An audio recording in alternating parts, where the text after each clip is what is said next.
लक्ष्मी पूजन पर रामायण से जुड़ी कहानी। बहुत समय पहले की बात है, जब भगवान श्री राम ने लंका पर विजय प्राप्त की और रावण का अंत किया, तो वे माता सीता और भाई लक्ष्मण के साथ अयोध्या लौटे। उनके अयोध्या वापस लौटने का दिन दीपावली के रूप में मनाया गया। अयोध्या के लोगों ने अपने प्रिय राजा राम के स्वागत के लिए पूरे शहर को दियों से सजाया, जिससे अंधकार दूर हो गया और हर जगह प्रकाश फैल गया। श्री राम के अयोध्या लौटने के बाद अयोध्या के लोग धन और समृद्धि की देवी मां लक्ष्मी की विशेष पूजा करने लगे। माना जाता है कि भगवान राम के राज्याभिषेक के बाद अयोध्या में चारों ओर खुशहाली और समृद्धि फैल गई थी।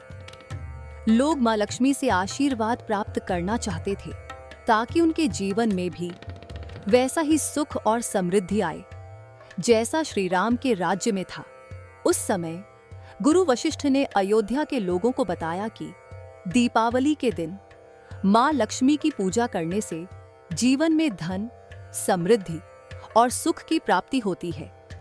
उन्होंने यह भी कहा कि लक्ष्मी मां तभी प्रसन्न होती हैं जब लोग अपने घर और हृदय को साफ रखते हैं, मेहनत और ईमानदारी से काम करते हैं और दूसरों के प्रति सच्चे और दयालु होते हैं, ठीक वैसे ही जैसे भगवान राम थे। गुरु वशिष्ठ ने कहा, भगवान राम का जीवन हमें यह सिखाता है कि सच्ची समृद्धि केवल धन में नहीं, बल्कि धर्म, कर्म और कर्तव्यों के पालन में होती है। मां लक्ष्मी भी वहीं निवास करती हैं जहां ये गुण होते हैं। इसके बाद अयोध्या के सभी लोगों ने अपने घरों की साफ सफाई की, नए वस्त्र पहने और अपने घरों को दियों और फूलों से सजाया। उन्होंने भगवान गणेश के साथ लक्ष्मी मां का स्वागत किया। हर घर में मिठाइयां बनाई गई और पूजा के बाद सभी ने मिल बांटकर वह प्रसाद ग्रहण किया।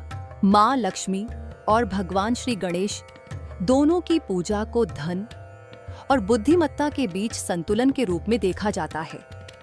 यह माना जाता है कि अगर धन हो लेकिन उसे समझदारी से उपयोग करने की बुद्धि न हो, तो वह वास्तव में संतोषजनक नहीं होता।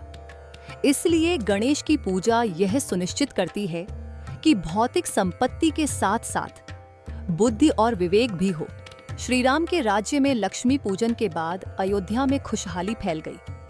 हर कोई यह समझ गया कि लक्ष्मी मां की कृपा पाने के लिए न सिर्फ पूजा करनी होती है, बल्कि भगवान राम के आदर्शों को अपने जीवन में अपनाना भी जरूरी है।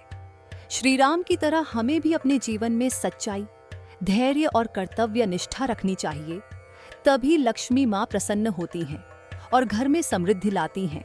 आज की दीपावली परंपरा और आधुनिकता का संगम।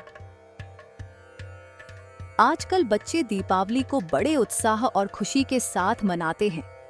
वे सबसे पहले अपने घरों की साफ सफाई में मदद करते हैं और रंग बिरंगे कपड़े पहनते हैं। बच्चे खास तौर पर रंगोली बनाने में दिलचस्पी दिखाते हैं, जिसमें वे रंग बिरंगे पाउडर से खूबसूरत डिजाइन बनाते हैं। इसके बाद बच्चे अपने परिवार के साथ मिलकर दियों और लाइटों से घर को सजाते हैं। आजकल इलेक्ट्रिक लाइट्स और लाइटिंग चेन भी बहुत प्रचलित हैं, जिनसे बच्चे पूरे घर को चमकाते हैं। दिवाली के दौरान बच्चे उत्साहपूर्वक विभिन्न प्रकार के पटाखे जलाते हैं और इस प्रकाश पर्व का आनंद लेते हैं। कुछ सामान्य पटाखों में फुलझड़ियां शामिल हैं, जो जलने पर सुंदर चमकीले चिंगारियां छोड़ती हैं। अनार, जो रंग बिरंगी चिंगारियों का फव्वारा बनाते हैं, और चक्री, जो जमीन पर घूमते हुए रंगों की बौछार छोड़ते हैं। इसके अलावा रॉकेट जैसे पटाखे होते हैं, जो आकाश में ऊपर जाकर चमकदार रोशनी के साथ फटते हैं। पटाखे फोड़ते समय बच्चों को जो रोमांच और खुशी मिलती है, वह दिवाली की खुशियों का एक अहम हिस्सा है।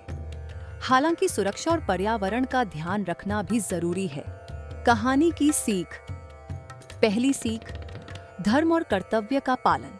भगवान श्री राम की तरह हमें अपने कर्तव्यों का पालन करना चाहिए और सच्चाई के मार्ग पर चलना चाहिए। लक्ष्मी मां तभी प्रसन्न होती हैं जब हम ईमानदार और कर्तव्यनिष्ठ होते हैं। दूसरी सीख, स्वच्छता और पवित्रता। घर और हृदय की स्वच्छता माँ लक्ष्मी के स्वागत के लिए जरूरी है। भगवान श्री राम का जीवन हमें यह सिखाता है कि आंतरिक और बाहरी स्वच्छता से ही सुख और समृद्धि आती है।